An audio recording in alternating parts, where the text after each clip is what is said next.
HM TV వారికి హృదయపూర్వక నమస్కారాలు తెలియజేస్తూ ఈ సాహస కృత్యానికి ఆంధ్ర రాష్ట్రంలో వారు బృందం చేస్తుంది చాలా గొప్ప విషయం అని చెప్పేసి నేను వారికి చెప్తూ ఇక్కడ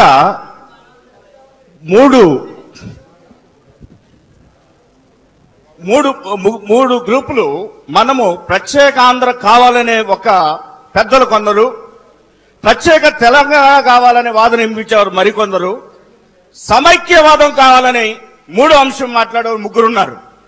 కానీ అసలు విషయం మాట్లాడవలసిన నాలుగో వాళ్ళు ఉన్నారు. వాళ్లే ఈ యొక్క సమస్యను పరిష్కారానికి మార్గం చూపగలిగిన వాళ్ళు ఎవరో తెలుసా?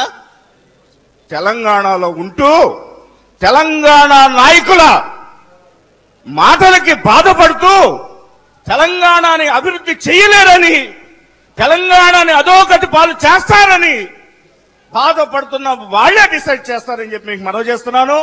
దయచేసి తెలంగాణ వాదులు ఎవరైనా ఉంటే వారు మారువేషాల్లో నాతో పాటు రాగలిగితే నేను ఆటో రిక్షా ఎక్కించి, అయ్యా ఆంధ్ర రాష్ట్రం విడిపోతే మా ఆటో ఎక్కేది ఎవరు, మాకు ఇక్కడ భోజనం పెట్టేది ఎవరు, మా పరిస్థితి ఏమిటి అని ఈ రోజు నేను 2002 నుంచి హైకోర్టులో ప్రాక్టీస్ చేస్తుంటే అక్కడ వాళ్ళు పడుతున్న వేదన, ఆ వేదన మీకు చూపిస్తాను. దయచేసి మీరు ఒకసారి నాతో రాగలిగితే ఒక అంశం.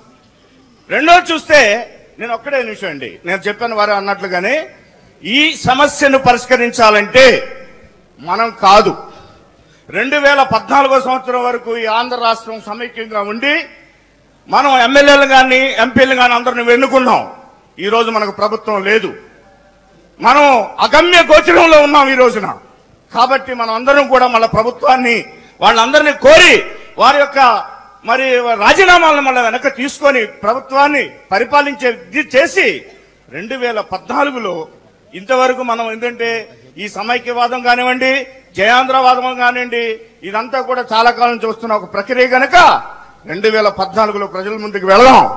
అప్పటి వరకు మీరు అనవసరంగా ఈ యొక్క ఆంధ్ర రాష్ట్రంలో ఇటువంటి పరిస్థితి, దుస్థితి, ప్రజలు ఎంత బాధపడుతున్నారో, ఎంత క్షోభ అనిపిస్తున్నారో ఒకసారి గమనించి 2014కి ప్రజల ముందుకు వెళ్దాం.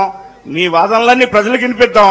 ఓటుతో పాటు విడిపోవటమా కలిసి ఉందామా ప్రజలే నిర్ణయిస్తారు.